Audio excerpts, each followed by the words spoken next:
कामचोर देवरानी।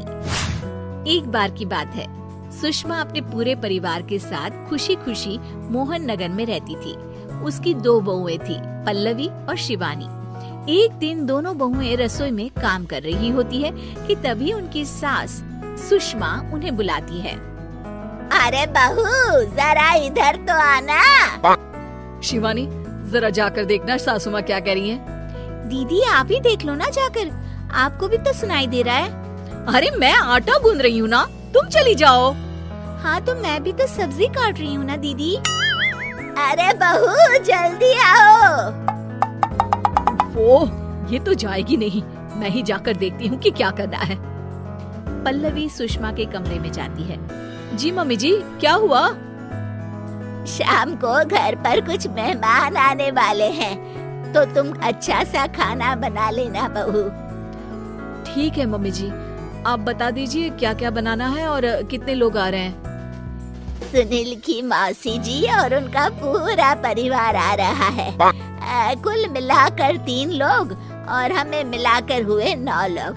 तो अभी से ही तैयारी करना शुरू कर दो। और हाँ, घर की सफाई भी कर देना, हाँ अच्छे से। जी मम्मी जी, सब काम हो जाएगा, आप चिंता मत कीजिए। पल्लवी शिवानी को घर में मेहमान आने वाले हैं इसके बारे में बताती है। क्या 9 लोगों का खाना बनाना होगा, घर की सफाई करनी है? बाप रे, सासू माँ ने तो हमें घर की नौकरानी ही समझ कर रखा है।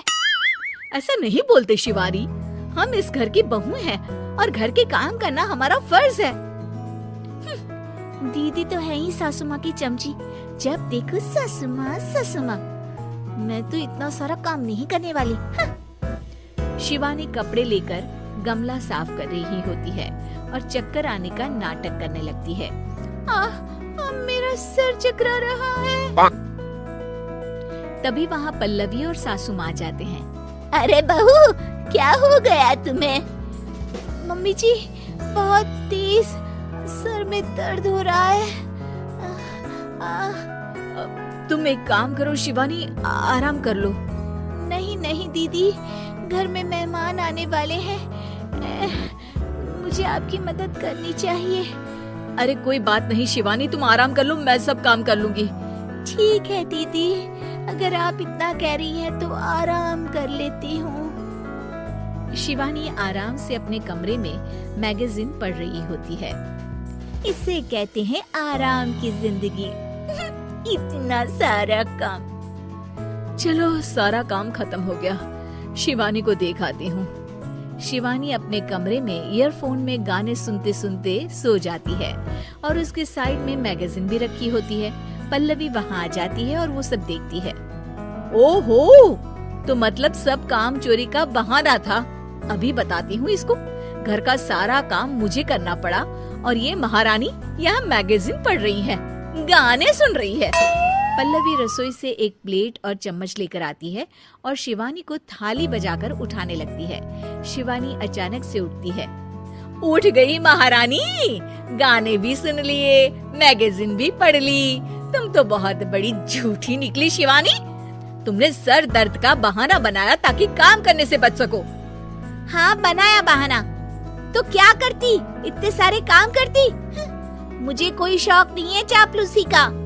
क्या चापलूसी? तुम्हें लगता है कि मैं सारे काम चापलूसी के लिए कर रही हूँ? और नहीं तो क्या। तभी वहाँ सासू माँ आ जाती हैं। अरे बहू, वो लोग बस आने ही वाले हैं, तुम तैयारियां कर लो। जी सासू माँ, तुझे तो मैं बाद में देखती हूँ। सब खाना खाने बैठते हैं और खाना शुरू करते हैं। तभी सुनील की मौसी बोलती है। वाह भाई वाह, खाना तो बहुत ही अच्छा बना है सुषमा जी, एक एक चीज में क्या स्वाद है। ये सुनकर शिवानी मुंह बना लेती है। उसे अपनी जेठानी की इतनी तारीफ राज नहीं आती। आपकी बहुएं तो बहुत ही अच्छा खाना बनाती हैं। हाँ, बनाती तो दोनों ही अच्छा है, पर आज ना ये सारा खाना बड़ी बहू ने बनाया है। छोटी बहू की तबीयत ठीक नहीं थी, सो इसलिए। मानना पड़ेगा सुषमा जी, आपकी बड़ी बहू तो बहुत ही गुणवान है। पल्लवी की तारीफ सुनकर शिवानी को जलन होती है। पल्लवी ये सुनकर खुश हो जाती है और शिवानी की तरफ देखकर उसे चिढ़ाती है। कुछ देर बाद मेहमानों के जाने का वक्त हो जाता है। मौसी जी सबके लिए उपहार लाई होती है। वो सबको शगुन के पैसे देती हैं और अंत में पल्लवी के पास आती है। तुम्हारे लिए शगुन का लिफाफा तो है ही, पर बहू तुम्हें एक और उपहार भी मिलेगा इतना अच्छा खाना बनाने के लिए। मौसी अपने सोने के कंगन निकालकर पल्लवी को पहना देती है। ये लो, ये मेरे मनपसंद कंगन है, अब से ये तुम्हारे हुए। धन्यवाद मौसी जी। ये देखकर शिवानी तो पूरी तरह से जल जाती है और गुस्से से रसोई में चली जाती है। तभी वहाँ पल्लवी आ जाती है और उसे अपने कंगन दिखाने लगती है। देवरानी जी, अब आपका सर दर्द ठीक तो है ना? मुझे लगता है कि अब सर दर्द शुरू हो गया होगा आपका।